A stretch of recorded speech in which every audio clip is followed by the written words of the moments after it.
ये दिखाया कि मैं गँवार हूँ या मैं हिंदी आती है तो मतलब इससे तो बात ही करना बेकार है, ये तो बहुत बेकार है, इसकी तो कुछ समझ में नहीं आएगा। घर के अंदर जैसी वो थी वो बहुत एरोगेंट थी। उनका बिहेवियर बहुत गंदा था। आप लोग क्या है यार, पिरामिड आए हैं इजिप्ट से कि आप लोग को घूर के हमको मिलेगा क्या? तो वो मुझे बहुत तकलीफ दे गया, उनका अचानक से पार्टनर स्विच करना। कल परसों वही अंडरगारमेंट्स को लेकर कि कपड़े उसके पड़े हुए थे जिसमें से अंडे जैसी बदबू आ रही थी, तो हमारे टास्क के कपड़े थे, वो भी मेरे नहीं थे।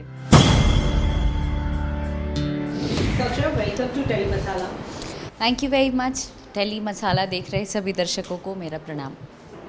अक्षरा, जिस तरह की आपने गेम खेली नहीं है, रियलिटी सामने लाई है, दर्शकों को बहुत ज़्यादा पसंद आया है। जिस तरह से आपने डिग्निटी मेंटेन करके इस गेम में अपनी जगह बनाई, बहुत ज़्यादा पसंद किया गया है। Let me start with that. आपके लिए किस तरह का एक्सपीरियंस रहा बिग बॉस?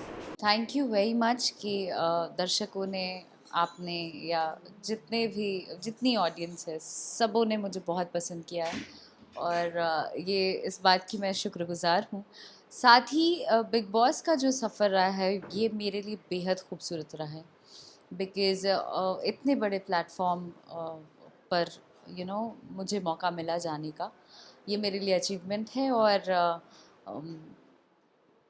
बेशक मैं बिग बॉस जीत कर ना आ पाऊँ, लेकिन मैं दर्शकों के दिल को जीत कर आई, ये मेरे लिए उपलब्धि है। फिनाले के इतने करीब आकर जी। घर से बाहर आना, एनी रिग्रेट्स? जी हाँ, बिल्कुल बिल्कुल है, लेकिन वो कह रहे हैं ना कि जहाँ लोगों ने इतना प्रेज़ किया हो, आपको इतना पसंद किया, इतना सराहा, ये मेरे लिए बहुत बड़ी बात है, इसलिए वो चीज़ थोड़ी सी पीछे रह जाती है। अक्षरा का जो एविक्शन है वो अनफेयर, जी। सोशल मीडिया पर वो सारी चीज़ें ट्रेंड कर रही है कि ये अनफेयर है। आपकी क्या राय है? अक्षरा के एविक्शन को लेकर ये दर्शकों का प्यार है कि लोग मुझे फिनाले में देखना चाह रहे थे, बट मैं नहीं पहुंच पाई, फाइनल्स में टॉप 5 में नहीं रह पाई।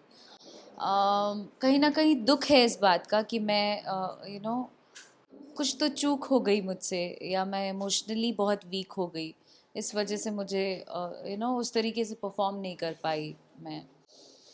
तो इस बात का दुख है, लेकिन अगेन ये सारी चीज़ें पीछे।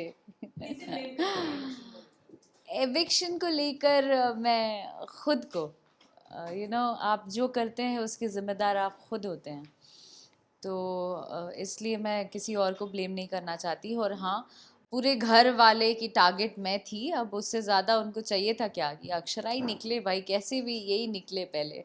बट अफसोस कि मैं पहले हफ्ते में नहीं निकल पाई, मैं 1 महीने उन लोगों का जीना हराम करके निकली हूँ। So I am so happy for that.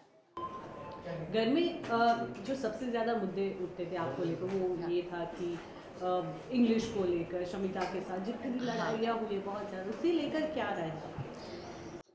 मैं ये कहना चाहती हूँ कि एक तो सबसे पहले हिंदी रियलिटी शो, जहाँ पे आपको हिंदी में बात करनी है, और आप भारत के होते आपको हिंदी नहीं आती है, तो इससे शर्मनाक बात और कुछ नहीं हो सकती है। मुझे इस बात पे बहुत फ़क्र है कि मुझे हिंदी आती थी और मैंने अपने बातों को बहुत बखूबी रखा लोगों के सामने। ये अलग बात है कि लोगों ने मुझे छोटा बना दिया, या मुझे ये दिखाया कि मैं गँवार हूँ या मैं हिंदी आती है तो मतलब इससे तो बात ही करना बेकार है, ये तो बहुत बेकार है, इसकी तो कुछ समझ में नहीं आएगा। इट डज़न्ट मीन कि मुझे इंग्लिश नहीं आती है, पर हर किसी चीज़ का जगह बना हुआ है। उस घर में आपको बिग बॉस 24 घंटे एक ही बात कहते हैं, आपको हिंदी में बात करनी है, हिंदी में बात करनी है। और मैं जिस जगह से, जिस क्षेत्र से आती हूँ, मैं यूपी बिहार झारखंड जैसे जगह से आई हूँ, और वहाँ के लोग ज़्यादातर हिंदी बोलते हैं। तो मैं ये सोचती थी कि अगर मैं अपनी बात हिंदी में रखूँगी तो ज़्यादा लोगों तक जानी जाऊँगी और लोग समझ पाएंगे मेरी बातों को। दैट डजेंट मीन कि आप मुझे इंग्लिश बोलोगे तो आप दबा रहे हो मुझे। मैं अपने आप में, आप जितना दबाओगे मुझे उतनी मैं बड़ी होती जाऊंगी। तो मुझे उस बात का कहीं दुख नहीं है।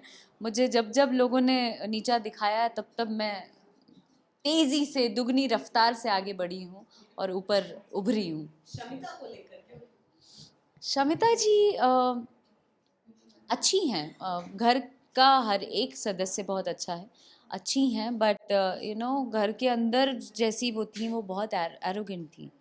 उनका बिहेवियर बहुत गंदा था घर के अंदर, चाहे वो खाने को लेकर या किसी भी चीज़ पे जैसा उन्होंने रिएक्ट किया, नहीं करना चाहिए। बिग बॉस के घर के अंदर सभी का खाना भर भर के आता था, चाहे हम लोगों का, चाहे वो ग्लूटेन फ्री खाती हैं, उनका भी खाना उस तरीके से आता था, भर भर के आता था।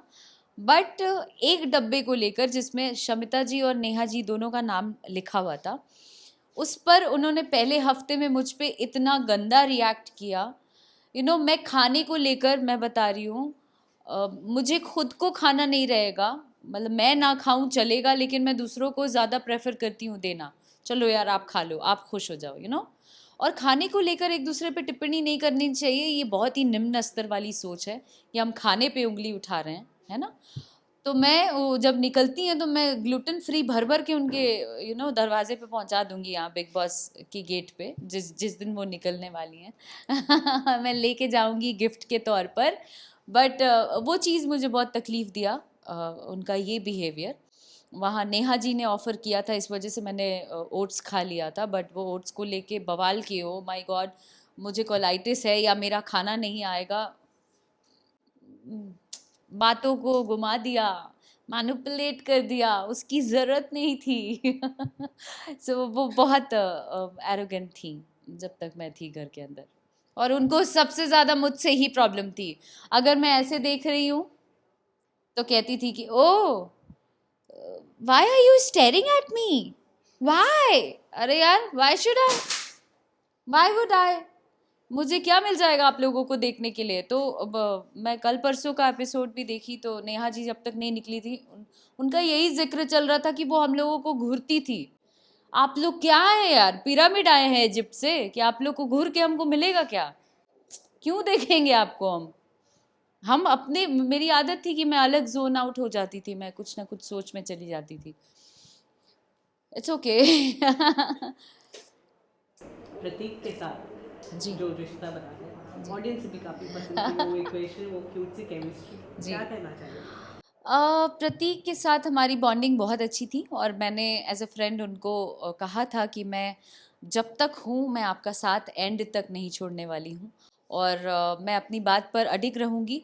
बिकॉज़ मैं ऐसी ही हूँ। मैं अपने अपने आम जीवन में भी मैंने जो भी रिश्ते बनाए हैं उसको ऐसे थाम कर चलती हूँ अपने हिसाब से, और उनके लिए खड़ी रहती हूँ सुख दुख में। तो उनके लिए भी मैं खड़ी रहूँगी, जैसा मैंने घर के अंदर बोला है। अगर वो आते हैं घर के बाहर और मेरी ज़रूरत पड़ती है उनको, as a friend I will be there with him any time, जब भी उनको ज़रूरत पड़े। बट घर के अंदर ऐसे सर्कमस्टांसेस हो गए या ऐसी चीज़ें हो गई, इतना सारा स्ट्रैटेजी सब बना के गए थे, गेम गेम के शब्द उतना मुझे नहीं आ रहा था। मैं इमोशनली थी, मैं रियल थी जैसी मैं घर के बाहर हूँ। तो वो मुझे बहुत तकलीफ़ दे गया उनका अचानक से पार्टनर स्विच करना। But as a friend he is very good, मतलब इंसान बुरा नहीं। लोगों ने बहुत पसंद किया, प्रक्षरा हैशटैग बनाया, उसके लिए मैं सभी लोगों को बहुत सारा प्यार देती हूँ और आभार व्यक्त करती हूँ। खाने के अलावा एक और बड़ा मुद्दा था, वो थे जब अंडरगारमेंट्स की बातें हो रही थी, जी। उससे लेकर आपकी क्या है? अह, जो बातें निकाली गई, मैं तो घर के अंदर हूँ नहीं, घर के बाहर जब आई तो एक दो दिन पहले ये बात निकली कि अंडरगारमेंट्स पड़े थे। तो जब आप पर बात आती है तो वो फेमिनिज्म हो जाता है, और वही दूसरे की बात आती है तो वो फेमिनिज्म है ही नहीं, वो तो सिंपैथी कार्ड है, वो तो ये कार्ड है, वो तो वो कार्ड है, ऐसा हो जाता है। बट दोनों बैलेंस लेकर चलो ना। क्यों हिम्मत नहीं है, कि औकात नहीं है आपकी अपने आप को आप अपने आप के लिए स्टैंड लेने की? तो आप बात क्या कर रहे हैं, आप तो बात चलती है आम की, चले जाते हैं इमली पे, है ना। तो अगर उन्होंने ये बात कही है, ये सरासर गलत है। दिव्या जी पे सब लोगों ने आरोप लगा दिया, लेकिन जहाँ शमिता जी या नेहा जी की बात आती है, मैं बता रही हूँ आपको, नेहा जी के गारमेंट्स पड़े रहेंगे या कुछ भी कपड़े भी पड़े रहेंगे, तो शमिता जी जाकर उनके कान में बोलती हैं फुसफुसाकर कि अब नेहा ऐसा ऐसा है, उसको ठीक कर लो। और जहां दूसरे लड़की की बात आती है, वहां पे एकदम खड़ी हो जाती हैं कि it's yours, it's yours, it's yours. अरे what the shit is this? It doesn't look good at all. आप एक महिला हैं, अगर आप फेमिनिज्म की बात कर रही हैं तो आपको सभी लड़कियों के लिए एक बराबर बात करनी पड़ेगी, जो आपने नहीं की। और आज मैं डिफेंड करने के लिए घर के अंदर हूं नहीं, आज मेरे लिए और मूज के लिए बातें चल रही हैं। कल परसों वही अंडरगारमेंट्स को लेकर कि कपड़े उसके पड़े हुए थे जिसमें से अंडे जैसी बदबू आ रही थी, तो हमारे टास्क के कपड़े थे, वो भी मेरे नहीं थे, वो कपड़े नेहा जी के थे और और लोगों के थे। उसमें क्या कह दिया गया कि वो कपड़ा अक्षरा का है और मूस का है। मैं अक्सर ऐसा हुआ है कि मैं दूसरों का भी कपड़ा खुद ही धो देती थी, क्योंकि वो गंदगी अच्छा नहीं लगता, चलो यार बाद में क्या धोएंगे, धो देते हैं। तो मैं तो कभी किसी को जताने नहीं गई, मैंने आपका कपड़ा धो दिया, आप तो ये हैं, आप तो वो हैं, ऐसे तो कभी नहीं किया। तो अगर ऐसा था भी तो आपको इस तरीके से पोर्ट्रे नहीं करना चाहिए था पब्लिकली। जहां आप एक लड़की की बात कर रहे हैं वहां पे कह रहे हैं कि कैमरा लगा है और दूसरी लड़कियों के लिए कैमरा नहीं लगा है। मतलब आप 9 जानते हैं 6 जानबे नहीं करते हैं, ये कौन सी बात है? लास्टली कौन बनना चाहिए, कौन डिजर्व करता है? डिजर्विंग में से मुझे दिव्या जी, निशांत जी लगते हैं, ऑफ कोर्स प्रतीक भी लगते हैं, बट दिव्या जी चूंकि अकेले शुरू से लड़ाई लड़ते आ रही हैं, मे बी वो ही जीतेंगी। Any last message to other fans out there? Fans के लिए मैं यही कहना चाहती हूँ कि हमेशा से मेरे सुख दुख में, मेरे उतार चढ़ाव में आप लोगों ने हमेशा से साथ दिया है। अपना प्यार, अपना साथ यूं ही बरकरार रखिए, ताकि मैं आजीवन मैं इस चीज़ की शुक्रगुजार हूँ, और आजीवन मैं खड़ी रहना चाहती हूँ, अपने लिए स्टैंड लेना चाहती हूँ, और बहुत बड़ा नाम कमाना चाहती हूँ। और इसमें सिर्फ और सिर्फ आपका ही साथ ज़रूरी है, तो ये ज़रूर बना के रखिएगा। Thank you very much, it means a lot to me. I love you all.